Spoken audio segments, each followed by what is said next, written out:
Capítulo número 7. De los inicios y de los nombres de las cosas.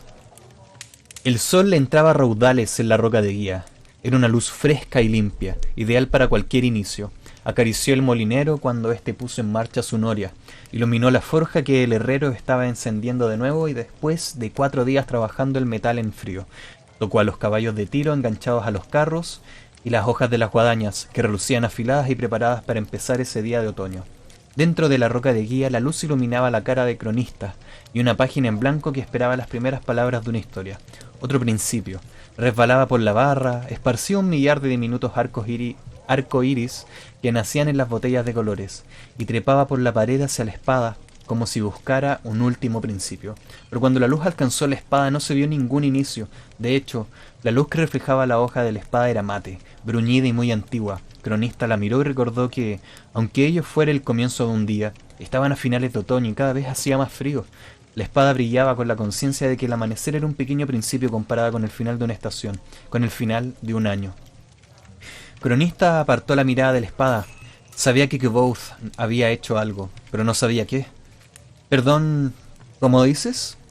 ¿Qué hace la gente normalmente para contar su historia?», preguntó Kvothe. Cronista se encogió de hombros.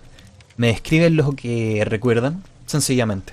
«Luego yo registro los hechos en el orden correcto, elimino los pasajes innecesarios, aclaro, simplifico y esas cosas». Kvothe frunció el ceño. «Me parece que eso no servirá». Cronista lo miró y esbozó una tímida sonrisa. «Cada narrador tiene su estilo. En general, todos prefieren que no corrija sus historias, pero también prefieren un público atento. Normalmente, yo escucho y registro más tarde. Tengo una memoria casi perfecta». «¿Casi perfecta? A mí no me basta con eso». Kvothe llevó un dedo a los labios. «¿Escribes deprisa?». Cronista sonrió con seguridad. «Más rápido de lo que hablo». Kvothe arqueó una ceja. «Me gustaría comprobarlo». Cronista abrió su cartera, sacó un fajo de papel blanco muy fino y un tintero. Después de colocarlos con cuidado, mojó una pluma y miró expectante a Kvothe. Kvothe se inclinó hacia adelante en la silla y empezó a hablar a toda velocidad. «Yo soy, nosotros somos, ella es, él era, ellos eran». La pluma de Cronista se deslizaba por la página danzando bajo la atenta mirada de Kvothe. «Yo, Cronista, reconozco por la presente que no sé leer ni escribir», supinó. «Irreverente, grajilla, cuarzo, laca, egoleante, linzalú, sorenegía. Érase una vez un joven viuda de Faetón, cuya moral era más dura que el tizón. Fue a confesarse por obsesionarse». Kvothe se inclinó un poco más hacia adelante para ver cómo escribía Cronista. «Interesante. Ya puedes parar». Cronista volvió a sonreír y limpió la pluma con un trapo. La página que tenía delante mostraba una sola línea, de símbolos incomprensibles. «¿Qué es? ¿Una clave?», se preguntó Kvothe en voz alta. «Eres muy pulcro, seguro que no malgastas mucho papel». Le dio la vuelta a la hoja para examinarla más de cerca. «Nunca malgasto el papel», dijo Cronista con altanería. Kvothe asintió sin levantar la cabeza. «¿Qué significa egoleante?», preguntó el escribano. Nada, me lo he inventado. Quería comprobar si una palabra desconocida te hacía ir más despacio». Se enderezó y acercó más su silla a la de Cronista. «En cuanto me enseñes a descifrar esto, podremos empezar». Cronista lo miró indeciso. «Es un código muy complejo». Al ver el ceño de Kvothe suspiró. «Está bien, lo intentaré». Cronista inspiró hondo y empezó a escribir una línea de símbolos mientras hablaba. Para hablar empleamos cerca de 50 sonidos diferentes. Le he asignado a cada uno un símbolo que consiste en 1 o 2 trazos de la pluma. Es todo sonido. Podrías transcribir un idioma aunque no lo entendieras, señaló. Estos son los diferentes sonidos vocales. Todas las líneas son verticales, observó Kvothe mirando atentamente la página. Cronista hizo una pausa y perdió el ritmo. «Pues... ¿sí? Entonces las consonantes serían horizontales y se combinarían así». Kvothe cogió la pluma y trazó unos símbolos en la página. «Muy hábil. Para escribir una palabra, nunca necesitarías más de 2 o 3. Cronista miró a Kvothe sin decir nada. Kvothe no se dio cuenta, porque estaba concentrado en la hoja. «Si aquí pone yo soy, estos signos deben de representar el sonido O», examinó uno de los grupos de caracteres que había escrito Cronista. «Ella es E-A-E». Kvothe asintió y le puso la pluma en la mano a Cronista. «Enséñame las consonantes». Cronista las escribió, perplejo, recitando los sonidos a medida que los transcribía. Pasados unos momentos, Kvothe cogió la pluma y completó él mismo la lista, pidiéndole al atónito Cronista que le corrigiera si cometía algún error. El escribano vio y escuchó cómo Kvothe completaba la lista. Todo el proceso duró unos 15 minutos. Kvothe no cometió ni un solo error. «Un sistema maravillosamente eficaz», admitió Kvothe. Muy lógico. ¿Lo has concebido tú mismo? Cronista tardó un rato en replicar. Se quedó mirando las hileras de símbolos que Kvoth había anotado en la hoja. Al final, ignorando la pregunta de su interlocutor, preguntó: ¿Es cierto que aprendiste Teman en un solo día? Kvoth esbozó una sonrisa y agachó la cabeza. De eso hace mucho tiempo. Casi lo había olvidado. Tardé un día y medio, para ser exactos. Un día y medio sin dormir. ¿Por qué lo preguntas? Me lo contaron en la universidad, pero no me lo creí. Miró la página, con su clave escrita con la pulcra caligrafía de Kvoth. ¿Entero? Kvoth lo miró sin comprender. ¿Cómo? ¿Aprendiste todo el idioma entero? No, claro que no, contestó Kvoth con cierta irritación. Solo una parte. Una parte importante, desde luego, pero no creo que se pueda aprender todo de nada, y menos de un idioma. Se frotó las manos. Bueno, ¿estás listo?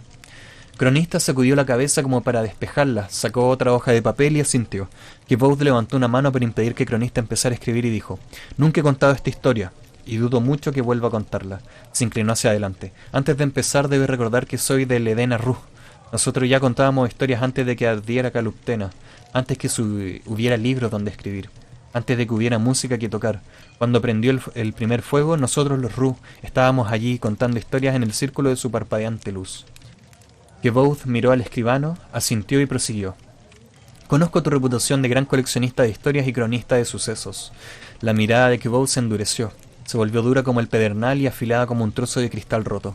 Ahora, bien, ni se te ocurra cambiar ni una sola palabra de lo que voy a decir. Si te parece que me voy por las ramas, si te parece que divago, recuerda que las historias reales pocas veces toman el camino más recto. Cronista sintió con solemnidad, tratando de imaginar la mente capaz de descifrar su código en menos de una hora, una mente capaz de aprender un idioma en un solo día. Kvoth compuso una amable sonrisa y miró alrededor como si pretendiera grabar todos los detalles de la habitación en su memoria. Cronista mojó la pluma. Kvoth agachó la cabeza y se miró las manos durante el tiempo que se tarda en inspirar 3 veces, y empezó a hablar. Podríamos decir que todo empezó cuando la oí cantar, su voz hermanándose, mezclándose con la mía. Su voz era como un retrato de su alma, salvaje como un incendio, afilada como un cristal roto, dulce y limpia como el trébol. Kvoth sacudió la cabeza. No, todo empezó en la universidad. Fui a aprender el tipo de magia de que hablaban en las historias, magia como la de Taborlin el Grande. Quería aprender el nombre del viento, quería dominar el fuego y el rayo, quería respuestas a 10.000 preguntas y acceso a su archivo. Sin embargo, lo que encontré en la universidad no se parecía en nada a las historias, y eso me dejó muy consternado. Pero supongo que el verdadero principio está en lo que me llevó a la universidad. Fuegos inesperados en el crepúsculo, un hombre con ojos como el hielo en el fondo de un pozo, el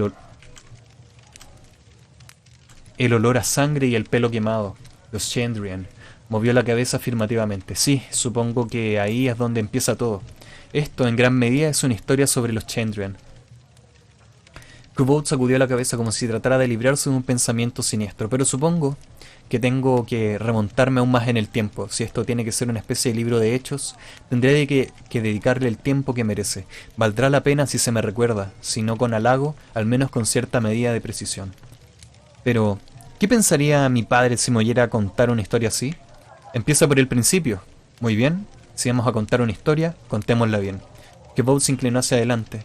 Al principio, según tengo entendido, Aleph creó el mundo a partir del vacío innombrable. Aleph le dio un nombre a todas las cosas, o según la versión de la historia, encontró los nombres que todas las cosas poseían ya. Al principio, Cronista dejó escapar una risita, aunque no levantó la vista de la página ni dejó de escribir. Kvoth continuó, sonriendo para sí. Veo que te ríes. Muy bien. En aras de la sencillez, supongamos que yo soy el centro de la creación y pasamos por alto innumerables y aburridas historias. El ascenso y la caída de imperios, sagas de héroes, baladas de amor trágico. Vayamos directamente al único relato de verdadera importancia. Su sonrisa se ensanchó. El mío. Me llamo Kvoth, que se pronuncia Kvoth. Los nombres son importantes porque dicen mucho sobre la persona. He tenido más nombres de los que nadie merece. Los Edem me llaman Maedre, que según cómo se pronuncie puede significar la llama, el trueno o el árbol partido. La llama es obvia para todos los que me hayan visto. Tengo el pelo de color rojo intenso. Si hubiera nacido hace un par de siglos seguramente me habrían quemado por demonio. Lo llevo corto, pero aún así me cuesta dominarlo. Si lo dejo a su antojo se me pone de punta y parece que me hayan prendido fuego. El trueno lo atribuyo a mi potente voz de barítono y a la instrucción teatral que recibí a temprana edad. El árbol partido Nunca lo he considerado muy importante, aunque pensándolo bien supongo que podríamos considerarlo al menos parcialmente profético. Mi primer mentor me llamaba Elir, porque yo era listo y lo sabía. Mi primer amante me llamaba Dulator, porque le gustaba cómo sonaba. También me han llamado Shadikar, Dedo de Luz y Seis Cuerdas. Me han llamado Kebouth del Sin Sangre, Kebouth del Arcano, Kebouth del Asesino de Reyes. Todos esos nombres me los he ganado, los he comprado y he pagado por ellos. Pero crecí siendo Kebouth. Una vez mi padre me dijo que significaba saber. Me han llamado de muchas otras maneras, por supuesto. La mayoría eran nombres burdos, aunque muy pocos eran inmerecidos. He robado princesas a reyes agónicos. Incendié la ciudad de Treon. He pasado la noche con Felurian y he despertado vivo y cuerdo. Me expulsaron de la universidad a una edad a la que a la mayoría todavía no los dejan entrar.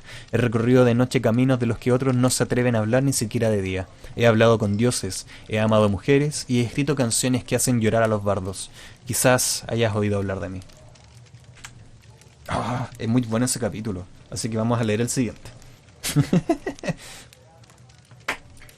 Capítulo 8. Ladrones, herejes y prostitutas. Si este relato tiene que ser una especie de libro de hechos, debemos empezar por el principio, aclarando quién soy en realidad. Para eso, debes recordar que, antes que nada, fui miembro de los Edena Ru. Contrariamente a la creencia popular, no todos los artistas itinerantes son del Ru. Mi troupe no era un lamentable grupo de actorzuelos folclóricos de esos que cuentan chistes en las encrucijadas por unos peniques o que cantan para ganarse la cena. Nosotros éramos artistas de la corte, vasallos de Lord Griffalow. Nuestra llegada de los pueblos era un acontecimiento mayor que las fiestas del solsticio de invierno y los juegos del solsticio de verano juntos. Nuestra caravana solía componerse de al menos 8 carromatos y de más de 2 docenas de artistas, actores y acróbatas, músicos y concha la lori, esa palabra que mierda es. Prestidigitadores, juglares y bufones, ellos eran mi familia. Mi padre era mejor actor y mejor músico que cualquiera a quien hayas visto jamás. Mi madre tenía un don natural para las palabras. Eran ambos atractivos, tenían el cabello castaño oscuro y la risa fácil. Eran Ru hasta la médula, y en realidad es lo único que hace falta decir.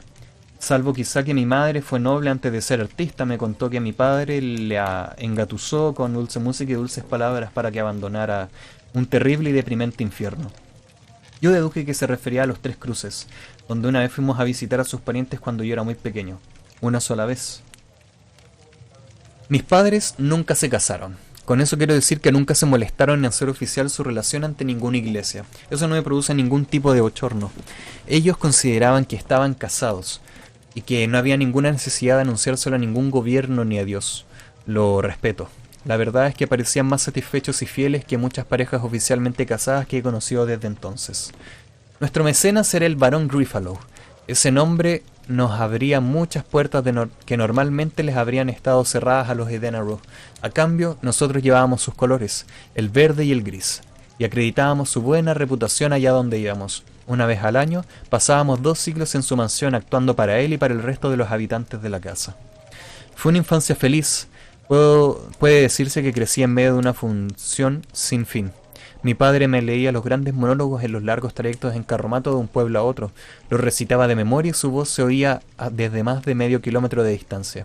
Recuerdo que yo leía a medida que él recitaba y que intervenía interpretando los papeles secundarios. Mi madre me animaba a atreverme con pasajes especialmente buenos, y así fue como aprendí a amar las buenas palabras. Mi madre y yo componíamos canciones. Otras veces mis padres representaban diálogos románticos mientras yo los seguía en los libros. Entonces parecían juegos. Yo no era consciente de la astucia con que mis padres me estaban educando. Era un niño curioso, preguntón y ávido de conocimiento. Mis maestros eran acróbatas y actores, y es asombroso que no cogiera manía a las lecciones, como les pasa a la mayoría de los niños. Los caminos eran más seguros que hoy en día. Los caminos eran más seguros que hoy en día. Pero aún así había gente que viajaba con nuestra troupe porque de ese modo se sentía más segura. Esas personas complementaron mi educación. Adquirí conocimientos rudimentarios del derecho de la mancomunidad, de un abogado itinerante demasiado borracho o demasiado pedante para darse cuenta de que le estaba dando sermones a un niño de 8 años. Aprendí los secretos del bosque de un cazador llamado Lacklid, que viajó con nosotros casi una estación entera. Hidratación.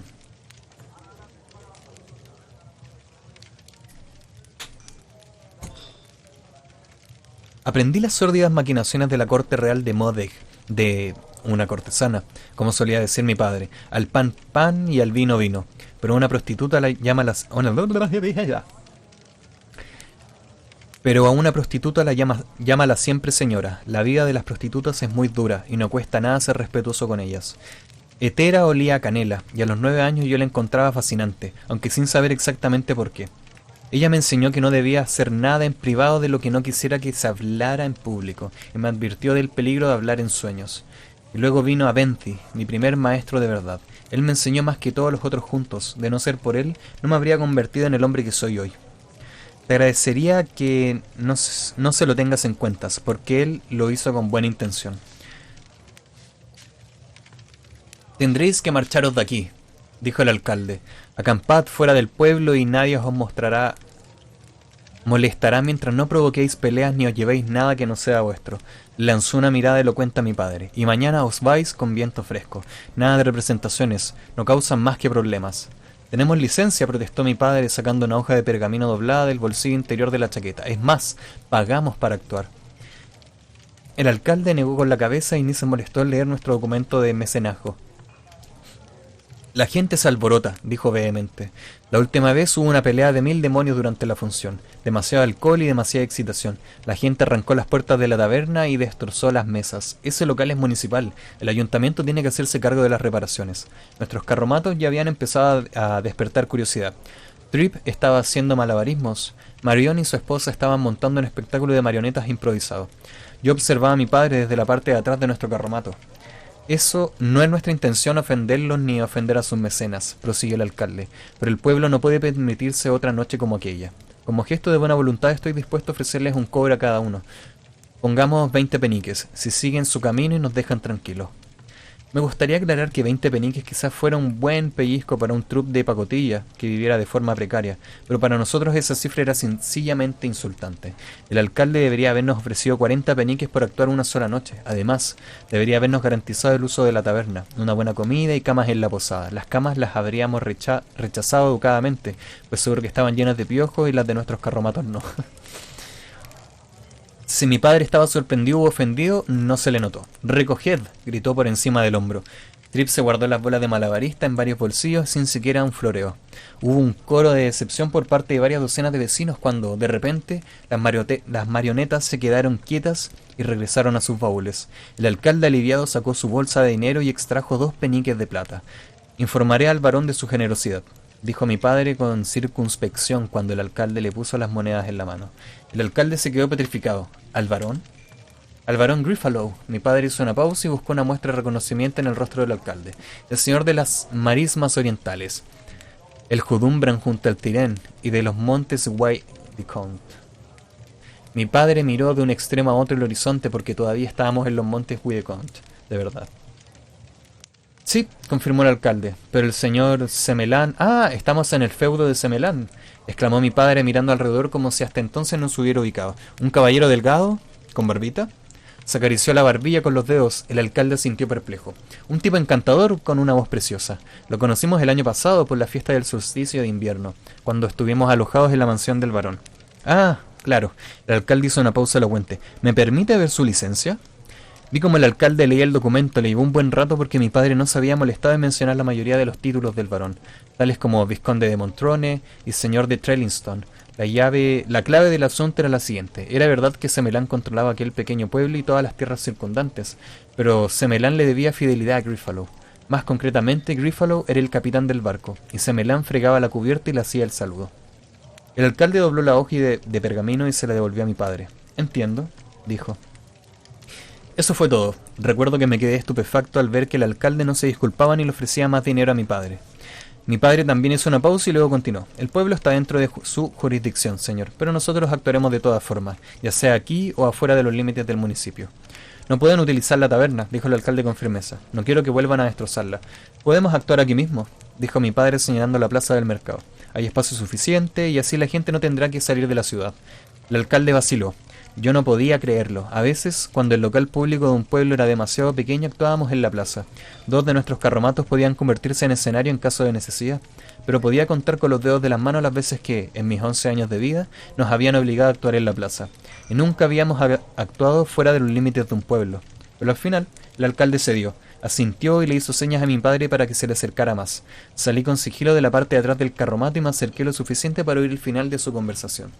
Gente temerosa de Dios por estos lares, nada vulgar ni herético. Con la última troupe que pasó por aquí tuvimos graves problemas. Hubo 2 peleas, gente que perdió su colada, y una de las hijas de los Branston se quedó en estado. Me sentí ultrajado, esperé a que mi padre le demostrara al alcalde su dominio en la ironía, y que le explicara la diferencia entre los artistillos itinerantes y los Edena Rue. Nosotros no robábamos, no dejábamos que las cosas se descontrolaran tanto como para que una pandilla de borrachos destrozaran el local donde actuábamos. Sin embargo, mi padre se limitó a sentir y volver hacia nuestro carromato. Le hizo señas a Trip para que siguiera haciendo malabarismo. Volvieron a sacar las marionetas de los baúles. Mi padre rodeó el carromato y me vio de pie. Me había escondido junto a los caballos. Por la cara que pones, supongo que habrás oído toda la conversación, dijo con una sonrisa irónica. No se lo tengas en cuenta, hijo mío. No destaca por su elegancia, pero sí por su sinceridad. Solo ha dicho en voz alta lo que otros piensan y callan. ¿Por qué crees que os hago ir a todos por parejas cuando actuamos en ciudades más grandes? Yo sabía que mi padre tenía razón. Sin embargo, era un trago amargo para un niño de mi edad. ¿20 peniques? Dije en tono mordaz. Es como si nos ofrecieran limosna. Eso era lo más difícil de crecer en el Edena Rue. Somos extraños en todas partes. Mucha gente nos ve como vagabundos y mendigos, mientras que otros nos comparan con ladrones, herejes y prostitutas. Es duro que te acusen injustamente, pero aún es peor cuando los que te miran con desprecio son unos soquetes que jamás han leído un libro ni han ido a ningún sitio que esté más de 30 kilómetros de su pueblo natal. Mi padre rió y se alborotó el cabello. Debería sentir lástima por el hijo. Mañana nos iremos, pero él tendrá que convivir consigo mismo hasta el día de su muerte. Es un ignorante y un cretino, dije con amargura. Mi padre me puso una mano firme en el hombro para darme a entender que ya había hablado suficiente. Supongo que eso nos pasa por acercarnos demasiado a Atur.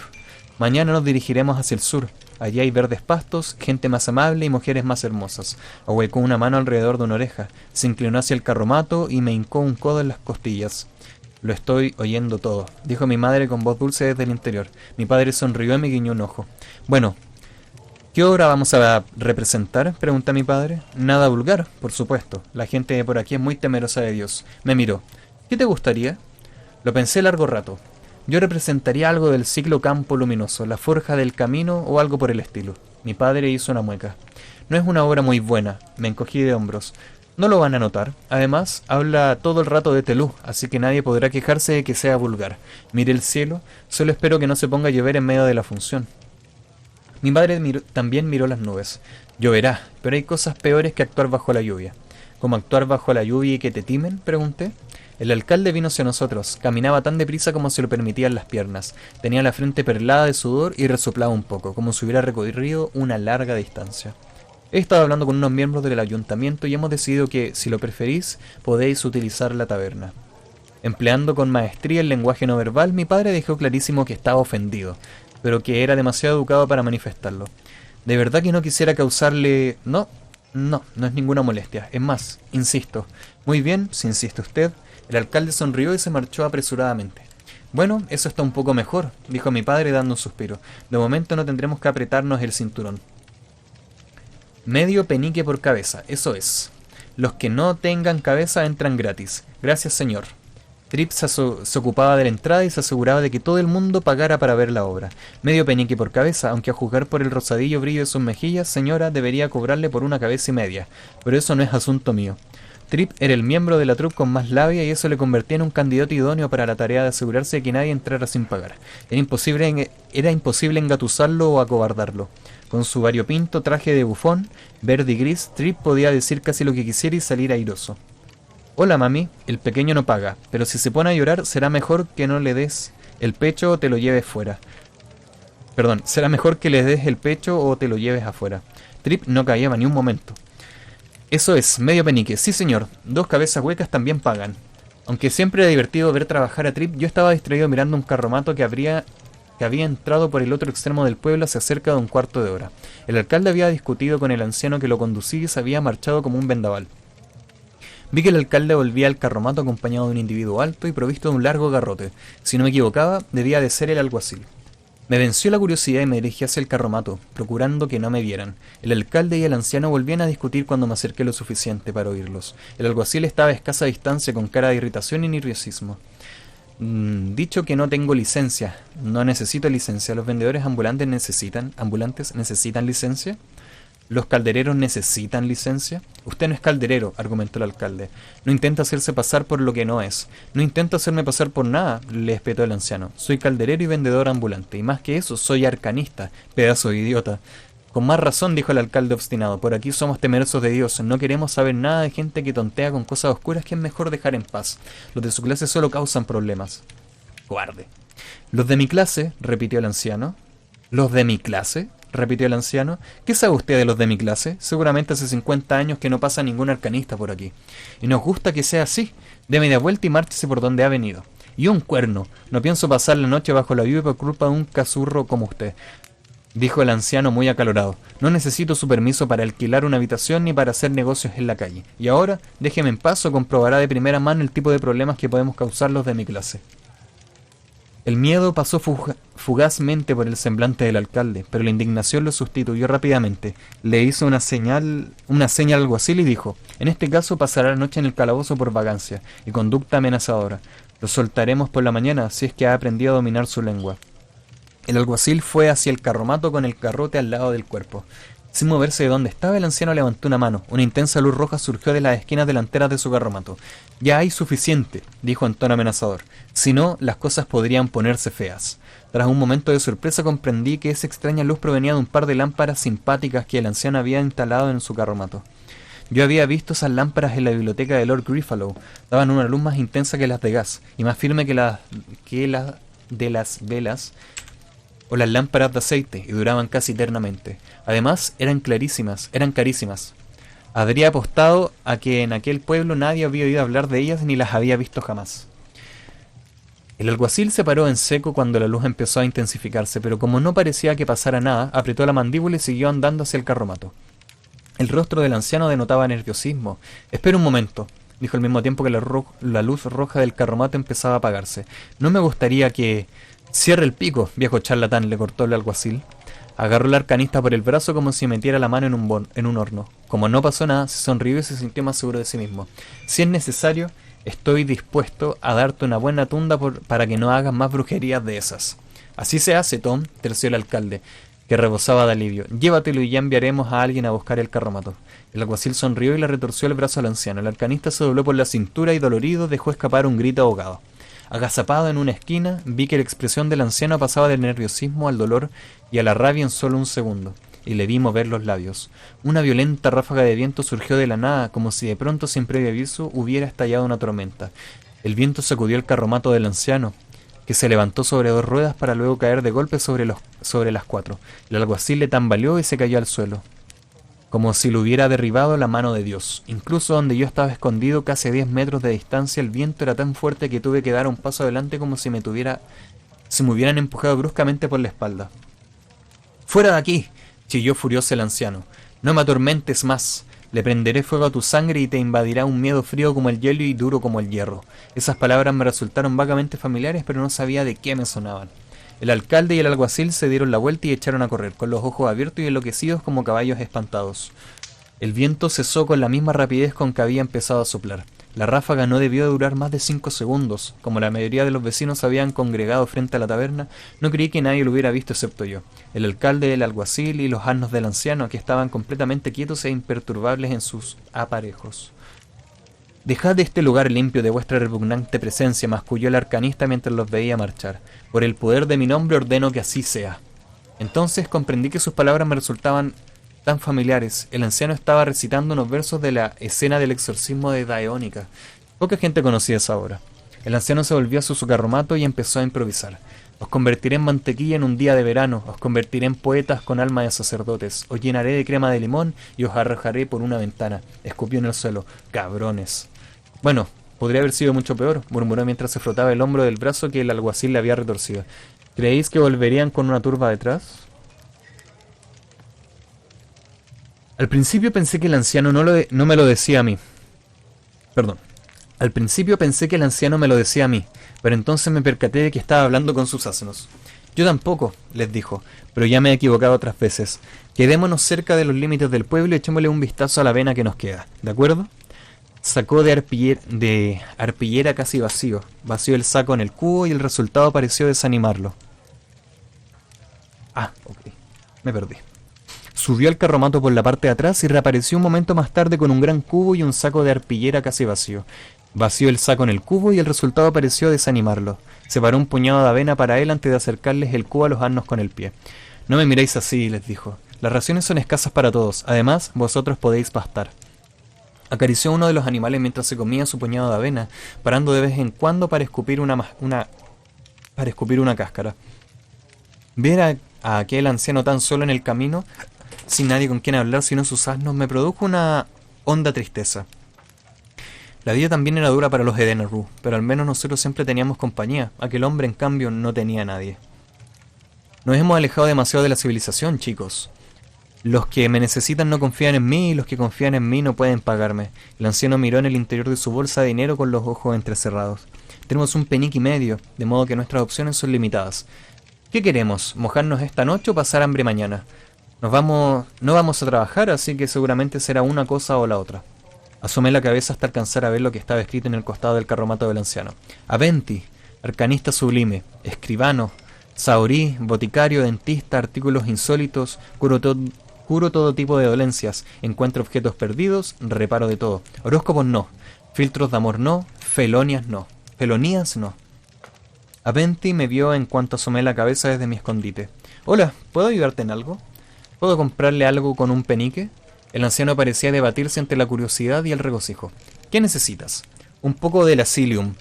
Habíamos representado a Fariam, el rubio, una docena de veces en el último mes y mi joven imaginación se había llenado de intrigas y asesinatos. ¿Temes que te envenenen? Inquirió él con cierto asombro. No, no es eso, pero me parece que si esperas hasta el momento en que sabes que necesitas un antídoto, seguramente ya es demasiado tarde para buscarlo. Creo que puedo venderte un penique de Lacilium, dijo. Equivaldrá a una dosis para una persona de tu tamaño, pero es un producto peligroso, solo cura ciertos venenos. Si lo tomas equivocadamente puede hacerte daño. Ahí va, dije. Eso no lo sabía. En la obra lo ofrecían como panacea infalible. Panacea infalible. Aventi se dio unos golpecitos de los labios con un dedo, pensativo. Mientras tanto, ¿puedes contestarme una pregunta? Asentí. ¿De quién es esa troupe? Mía, en cierto modo, respondí. Pero por otra parte es de mi padre, porque él dirige el espectáculo y señala el camino por donde tienen que ir los carromatos. Pero también es del barón Griffalow, porque él es nuestro mecenas. Somos vasallos de Lord Griffalow. El anciano me miró risueño. He oído hablar de vosotros. Sois una buena troupe, con una muy buena reputación. Asentí, pues me pareció absurdo aparentar modestia. ¿Crees que a tu padre podría interesarle un poco de ayuda? Me preguntó. No soy un gran actor, pero podría serle útil. Podría prepararle un maquillaje y carmín sin plomo, mercurio ni arsénico. También sé hacer luces rápidas, limpias y brillantes, de diferentes colores, si queréis.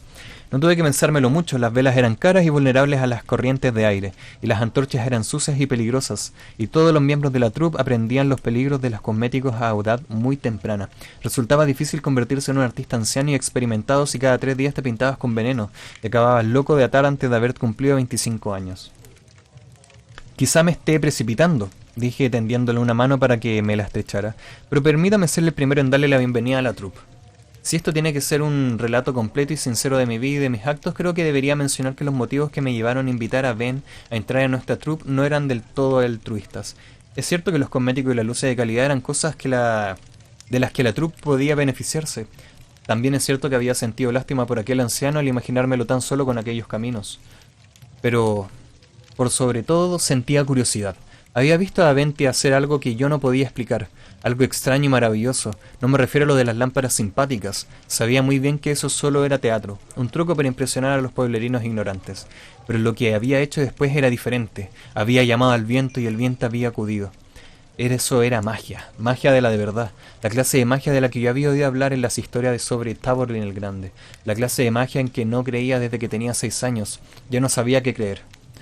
Así que lo invité a unirse a nuestro troupe, con la esperanza de encontrar respuestas a mis preguntas. Aunque entonces no lo sabía, yo estaba buscando el nombre del viento. Ahí termina el capítulo 8, con el nombre del libro. Ahí es cuando sale la típica escena de padre de familia, donde sale ¡lo dijo! ¡Lo dijo!